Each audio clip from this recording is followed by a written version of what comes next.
Hello, my name is Silvin Willemsen, and today I'll be presenting for you our paper titled DigiDrum, a haptic-based VRMI and a case study, written by myself, Anca-Simona, Horvath, and Mauro, Nascimben. So first I'll start with a brief introduction of our project, then I'll go into DigiDrum itself, our instrument, its design and a system overview.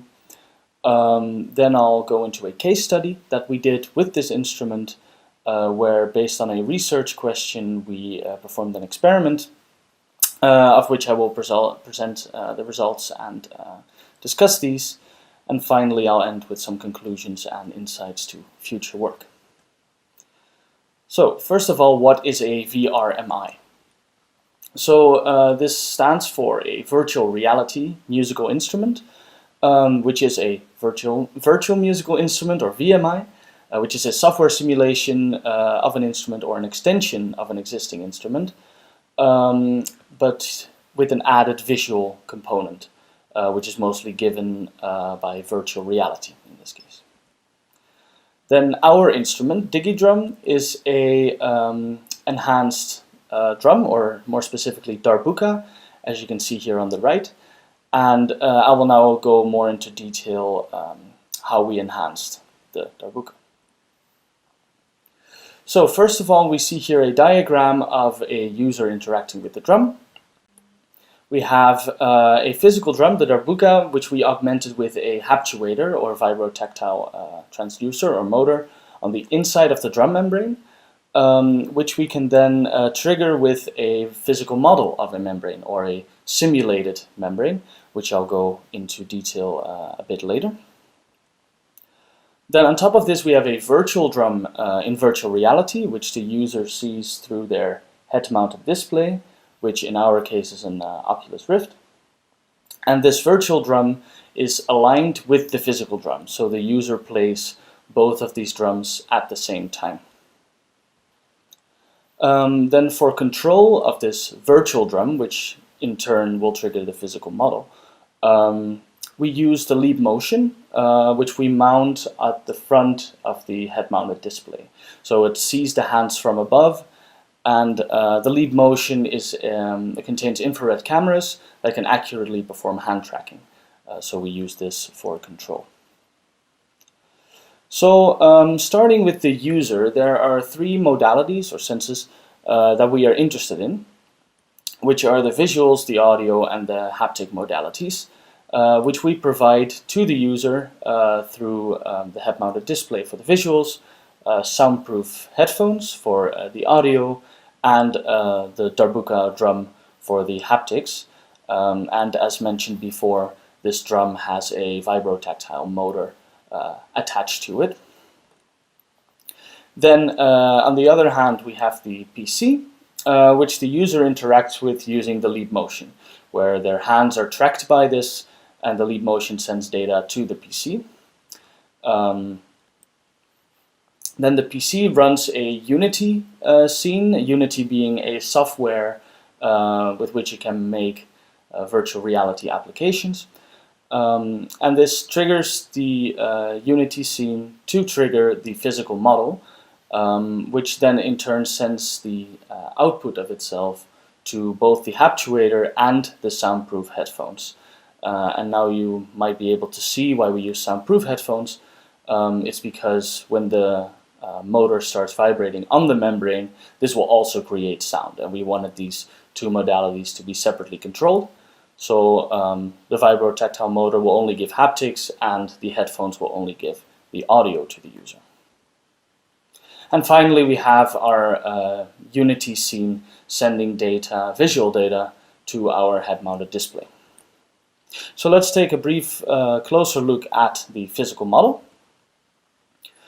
So normally we use partial differential equations to describe motion of different objects, and in the case of a rectangular stiff membrane, it's the following equation, where we have a state of the membrane described over two dimensions of space, x and y, and time t, and we have a 2D Laplacian operator, which is a second order derivative in two dimensions of space.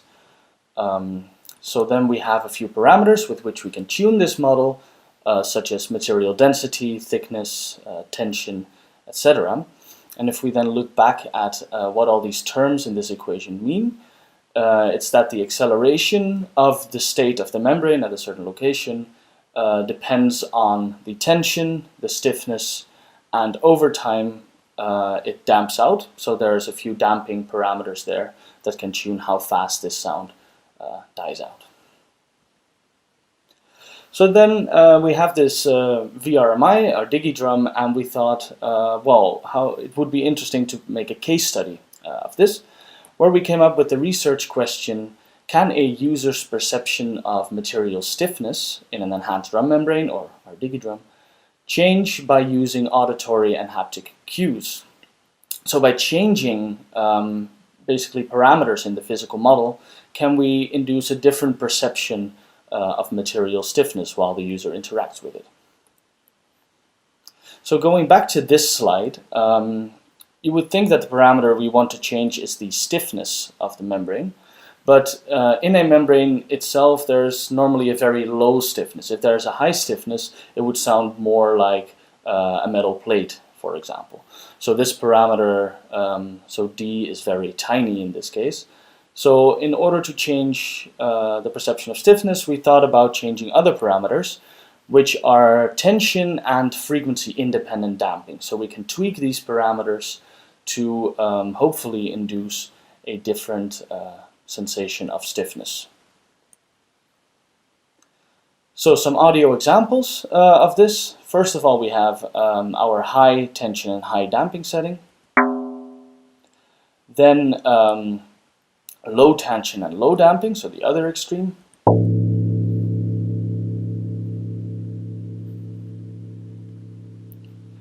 Then low tension, high damping. And finally, we have high tension with low damping.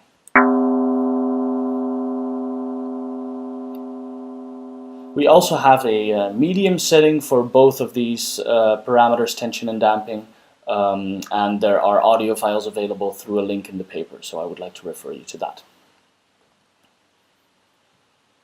So our hypothesis is that higher values for both tension and damping, so sound being damped more, will positively influence the perception of stiffness, and here tension being the more important factor.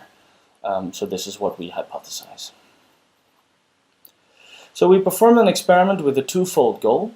First of all, to improve our virtual reality musical instrument, and secondly, to answer, of course, our research question, whether the perception of stiffness can change depending on these parameters. So we had 16 participants, of which 9 were experienced musicians, and this we define as more than 5 years of experience.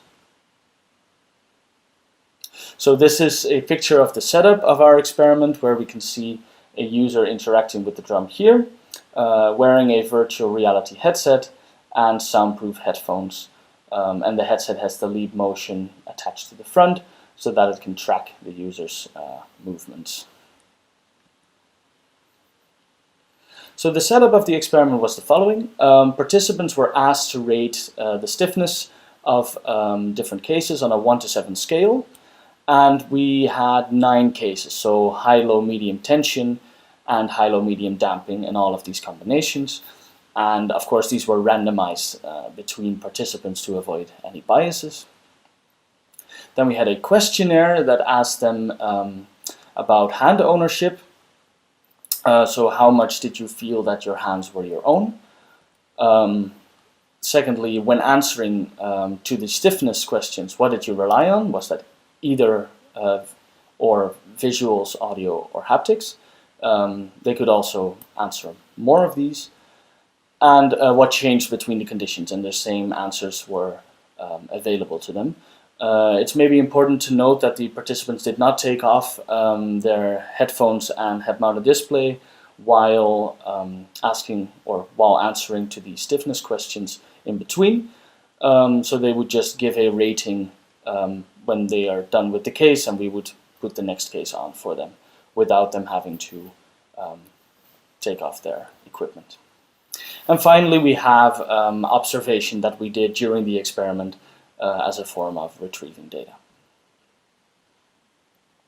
So our results should be considered preliminary because we have a small sample size and we have some issues with RVRMI and the interaction, which I'll get to soon. But what we did find in our results was that both tension and damping influence the stiffness positively, which we previously hypothesized. But here, the damping was actually the more important factor. So, as we can see here on the left, we have a scatter plot of all the cases and their ratings sorted first from damping and then to tension. And we can see a quasi-linear trend going up. And on the right, we can see the grouped scores, where from low to high, stiffness ratings would also go up. And with damping, this would be more than with tension. So from our questionnaire, we got answers that people were generally positive about hand ownership, so they felt like the hands were their own. So in this sense, this was good for the lead motion, as in we made a right decision in this sense to use that. Furthermore, participants relied mostly on audio when answering the questions related to stiffness. So it would be interesting to, in a future experiment, decouple the audio and haptics to see whether without audio people would actually focus more on the haptics and hopefully get some stiffness perception differences there. So from our observations, we saw that there was a misalignment between the physical and the virtual drum. So what we did for control is place the virtual drum slightly higher so that users, when interacting with the drum, would trigger the physical model.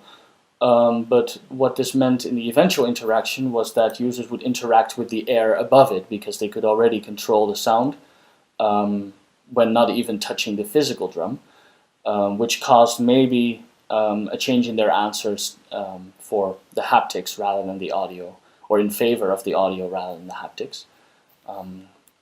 And furthermore, because the lead motion was mounted on the head-mounted display, the hands weren't always tracked, as the user sometimes would look forward rather than down on their hands while interacting. So this was also an issue. And this could be solved by using a contact microphone, also on the inside of the drum membrane, for control.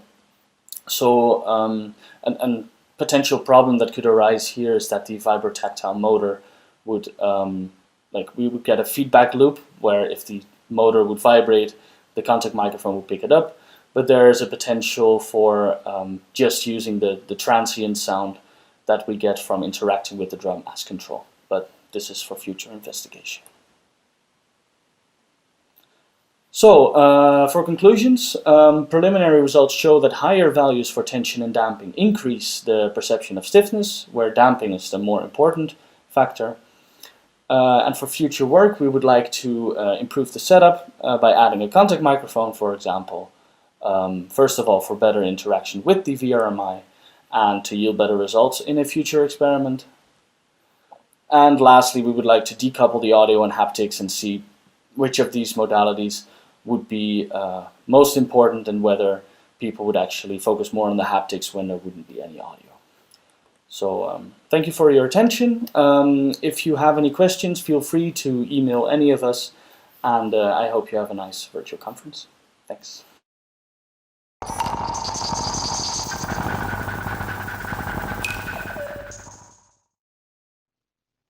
Hello and greetings from Copenhagen. In this presentation, I would like to tell you about our work on the virtual tromba marina. For those of you who are not familiar with the tromba marina, it is a medieval musical instrument from Europe that has only one string, we call it a monochord, and is played with a bow. Unlike a violin or a guitar where the user frets the string all the way down on the neck, the tromba marina player has to dampen the string vibration at harmonic points. This results in a unique playing position with the bowing hand being closest to the nut and the pitch selecting hand being closest to the bridge. The instrument can be played both from a sitting or from a standing position.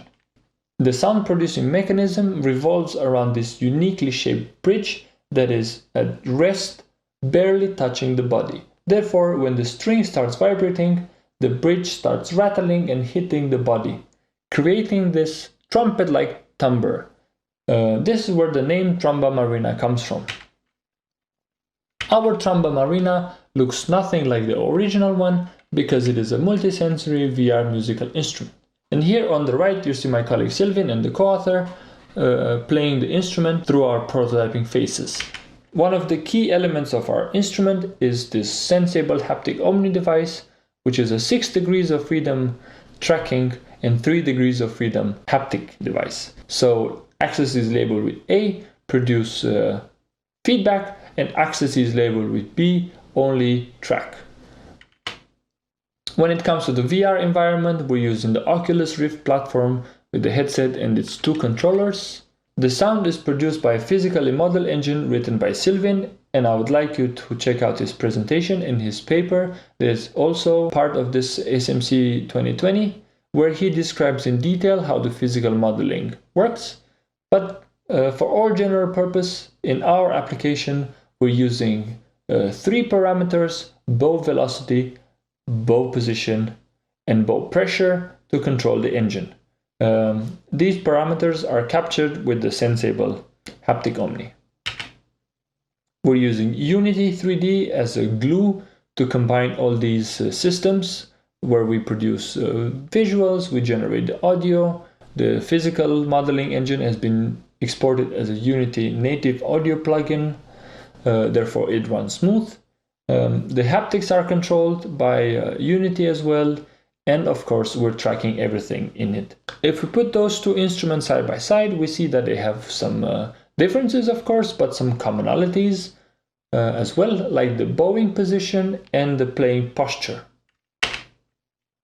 When it comes to controlling the instrument, we're using both Oculus controllers and the haptic omni. The haptic omni is used to track the bowing gesture. If you imagine the user holding the bow around point B3 and performing a bowing motion, this is tracked by the omni, and of course it provides feedback as well. When it comes to the pitch, we're not using the harmonic damping as in the real instrument. Instead, we're providing the users with 2 options: a discrete harmonic selection with buttons X and Y for up and down, and fine control that glides position in between those harmonics. Now I would like to talk about our evaluation. We performed an investigative study that has 2 goals. One is to evaluate the general experience of bowing in a VR environment using haptic feedback and accurate physical modeling sound engine. And the second is to evaluate the playability of a VR boat monochord. For this we had 14 participants, 12 male, 2 females. All of them were musicians. It was a prerequisite for us that they are musicians. And the evaluation was split in 2 phases.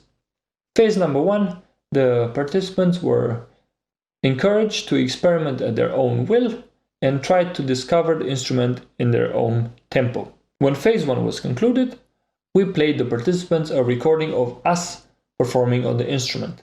This was a practiced piece that had a musical element, and it was a bit more elaborate than what they would have discovered in 15 minutes of trying. We hoped that by showing what is possible with the instrument, they're gonna feel inspired to try to replicate it or to create something similar on their own. This happened in phase 2, where they again had no indications except that they were supposed to explore the instrument at their own will.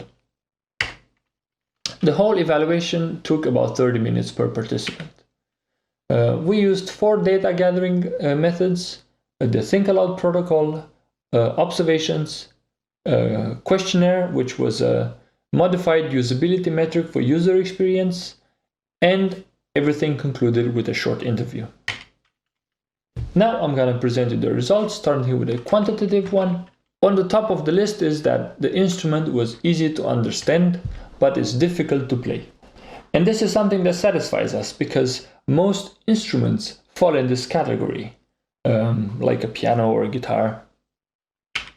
And the The instrument experience was overall satisfactory, and this is something that we obtained from quantitative evaluation only for now. The haptic feedback is reported as realistic and natural, and the sound engine provides a high level of command, which means that the mapping that we did was satisfactory both in terms of the haptic, the audio, and the visuals. When it comes to the qualitative results, we get a similar positive overall impression. The first thing that is worth mentioning is that higher harmonics prove difficult to play. And this is something that is encountered in the physical instrument as well. The higher the harmonics that the player intends to perform, the more difficult it is. As you can imagine, the string becomes shorter and shorter, therefore the energy distribution all the way down to the bridge needs to be very efficient. When it comes to the sound, the users prefer the lower pitches. Some of them even said that the open string sounds the best. And we found out through our observation, through Think Aloud, and especially through interviews, that it is hard to excite the rattling bridge. Again, this is something that is encountered in the real instrument, where it takes some sort of technicality to play the instrument correctly, as in to have the correct bowing pressure and bowing speed so the bridge rattles. When it comes to the pitch selecting methods, it's a very polarizing decision. People who liked the joystick hated the buttons, and people who liked the buttons hated the joysticks for various reasons, sometimes saying contradicting facts like the joystick is the more realistic or the button is the more realistic. The haptic feedback has been also reported as satisfactory, with words as great, wow is impressive, and this is something that encourages us to continue our research in the haptic feedback VR instruments. And overall, it was a consensus that it is hard to play. The most advanced participants managed to play simple melodies like Twinkle Twinkle Little Star or Mary Had a Little Lamb, which is a popular choice apparently. Looking back, this Think Aloud protocol that we used might not be the best suited for a musical playing application, because it is well known that playing an instrument and speaking provide a similar cognitive load to the brain, therefore one might not be able to perform both of them at the same time. And of course, we only had 14 participants, which is a small sample size.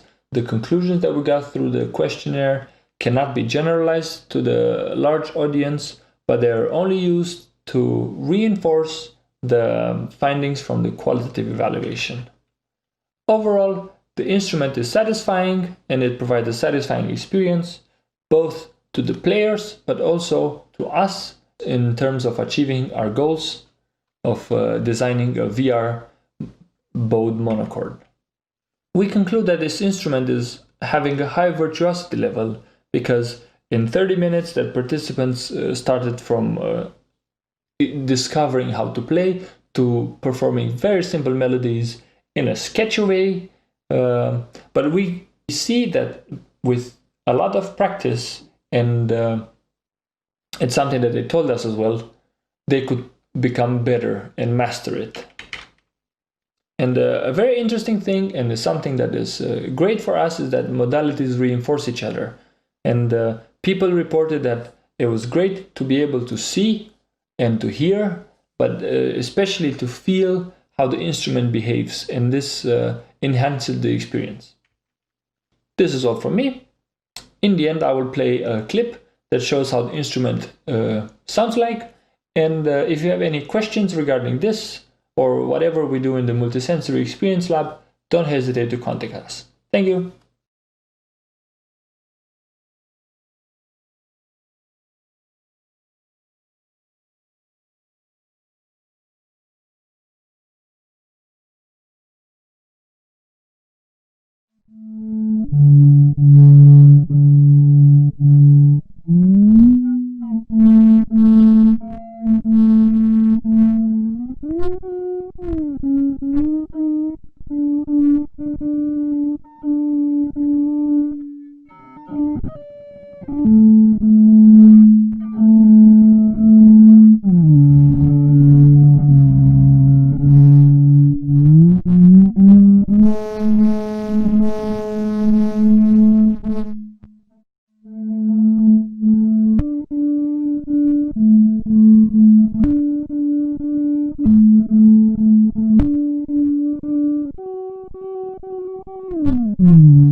Okay.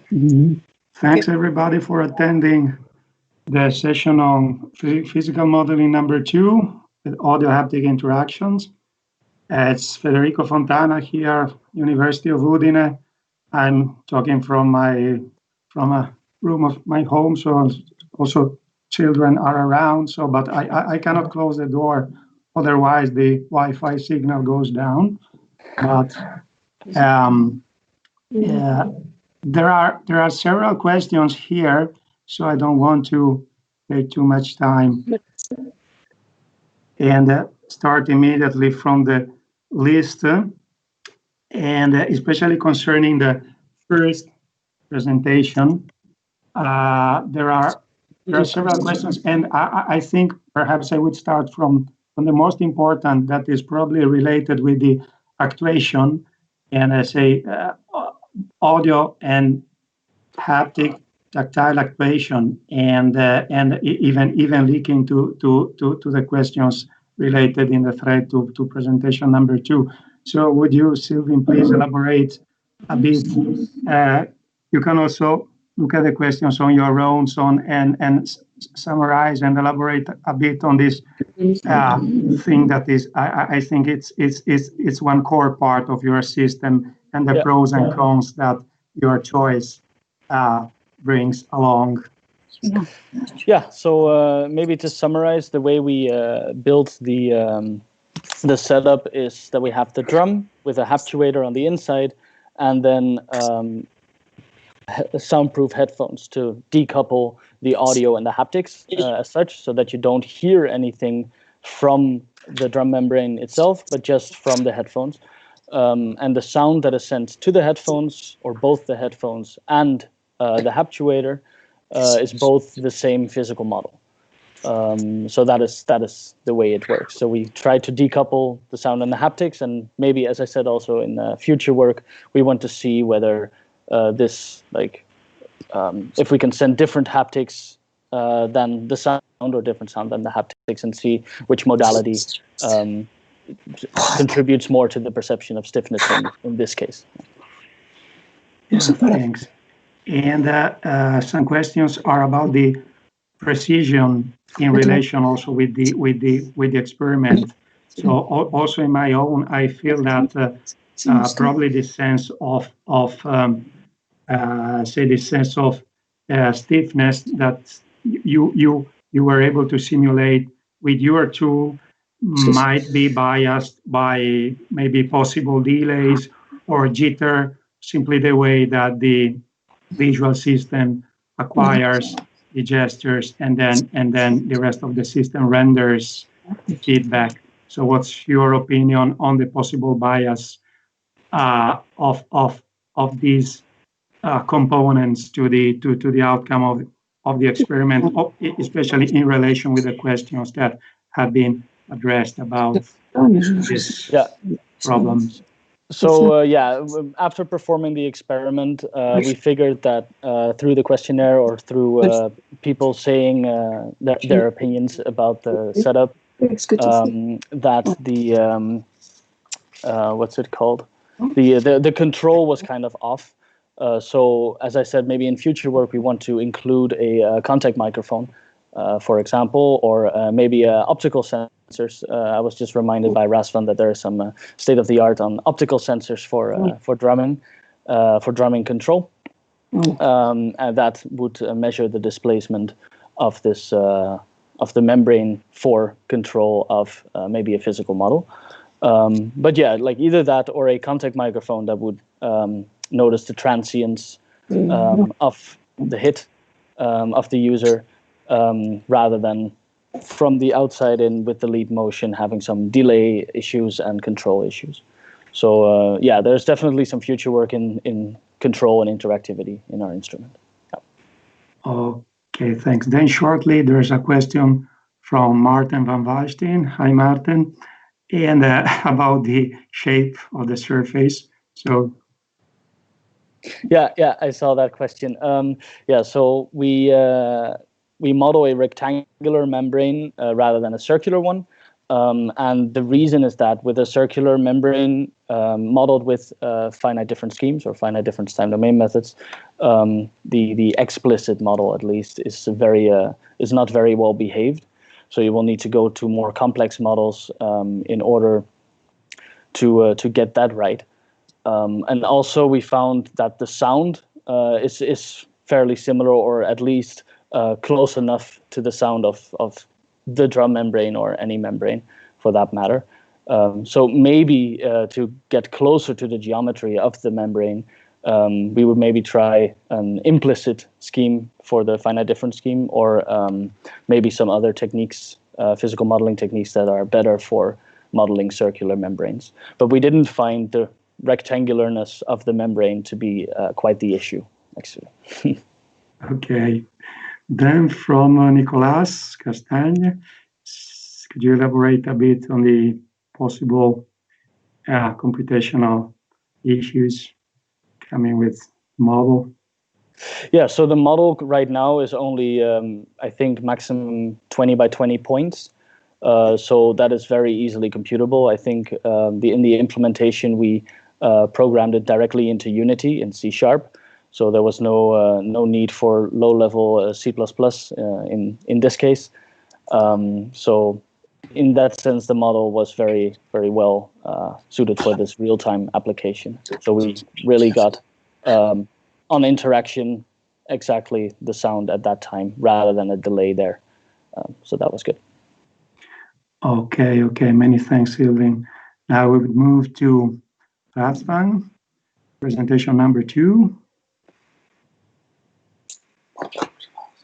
And so we browse through.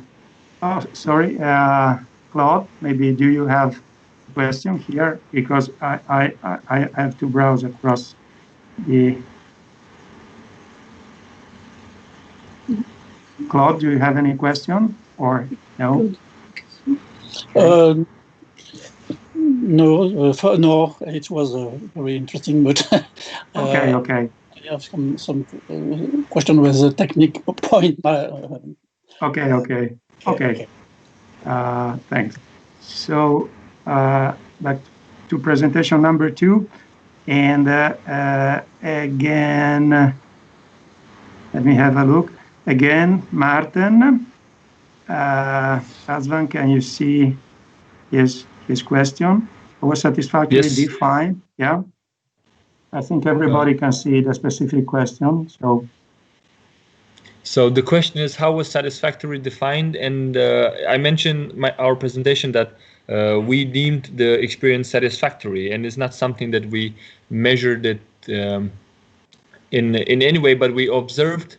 We used the triangulation of data, and throughout our evaluation, we concluded that people reported that they were happy to some degree.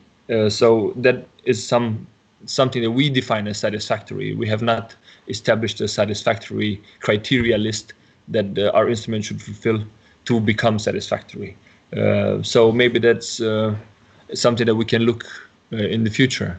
The next question is, how did we capture the participant developing technique? And again, we didn't capture we didn't have a goal in capturing their developing technique, but we have observed that they have started sucking pretty much and trying to figure out the affordances, which it's the next question, by themselves. We didn't give them any hints except the fact that you hold the instrument with a grip like a bow or like a bass bow, depending on how you want, and you move it horizontally. So this is the only instruction that the participants got, and they were expected to experiment at their own will, so kind of figure out the affordances by themselves. And how we captured their improvement is that they got from the point of not knowing how the instrument works to some of them being able to perform simple melodies or riffs, like Twinkle Twinkle Little Star, as I said, and Mary Had a Little Lamp, and one participant tried to do some very famous Mozart piece that you might think of. Yeah, the success of it was debatable, but the fact that they attempted to perform these melodies indicates us that they have got enough confidence that they got to a point where they could play what they wanted to. So this is how we roughly measured their improvement on technique. But it also was a 30-minute experience, plus minus on average. It was 30 minutes, so it was not that much time they could improve. Okay, so then I guess that there was basically no complaint from participants concerning the bowing range. This relates to the last question Actually, from Adhiram Dixit. We did get complaints about the bowing range, okay, but it was mostly because of our implementation. And this is something that I have to talk a bit about how this device works, because it's been designed to work accurately on minuscule gestures. Therefore, big ample movements are theoretically very well tracked, but they're gained. We have not modified the low-level implementation of the plugin for this. We have used it as is, and the movements are gained with a gaining coefficient that is not known to us. Therefore, the motion in real world does not correspond one-to-one to the motion in the virtual world. But we have not got any complaints regarding that. The only complaint that we got was that our implementation was more or less affording for half the bow movement. We tried to center the bow at the middle, the instrument at the center position of the haptic device. Therefore, the bow would be in the middle as well. So practically half of the bow, this half of the bow would be usable, but the other half of the bow would not, because this would not extend as much. Again, it was more of a visual cue. I think that people would have liked to be able to use the entire bow visually than a haptic cue. I don't think anyone noticed that it was a discrepancy between the real motion and the virtual representation of it. Okay, thanks, Razvan. So now, even if this session is supposed to finish at 6:10, I would reserve some minutes for Claude. I mean, so we have the opportunity to talk even from remotely with one of the masters of the say audio-haptic feedback in music. And so he mentioned 1993 as one year when he presented results, and I started to look at those results in 1995 when I was preparing my graduation thesis. So it's almost 30 years since that date. And the question that if there are no other questions in the case, please write them down immediately. Then I would ask Claude, where are we now? So if can you summarize what, in your opinion, are the milestones in auditory feedback in relation with haptics that have been achieved in these decades, and if any, because so I want to hear from you.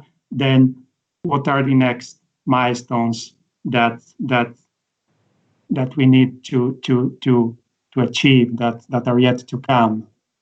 Cool. Oh, yes, thank you for this very important question, but I am not sure that I can answer. If you cannot answer, who can? I can answer concerning my own evolution and how I feel it can take place in the uses. I think that the next, for me, I hope that the next step will be to have actually real-time and multisensory interaction near our laptop and our very domestic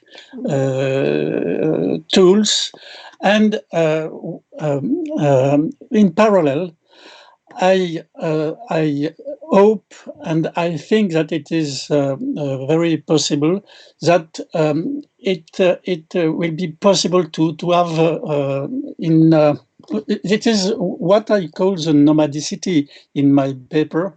That is a possibility to articulate both very performant, very accurate and performant system, and also very nomad, very transportable system. So this is what I would like. Now I am not sure that I can say what will be. Okay, thanks. I mean, it's an important answer. I mean, yes, thank you. Yeah, okay. So I think the session is over with 1 minute delay. So if there are no more questions, then I will thank everybody once again for presenting and for participating. And so meet you at the evening concert or tomorrow morning with the next scientific session. And have a good evening wherever you are. And have a nice dinner, maybe not so social. But thank you very much. bye-bye. Okay, I'm popping up, and I'd like to thank you all for being here in this second long and fruitful day of the SMC conference. Now, the scientific program will start again tomorrow at 9 Central European Summer Time. So please don't go bed too late watching again the conference on YouTube, because, well, it will remain there, so you will have time. And also remember that at 7 p.m. we have 10 acousmatic pieces in our music program. So we will be back to you in less than an hour with the music program. So this said, see you later, and have a good break before the program, the music program. Bye-bye.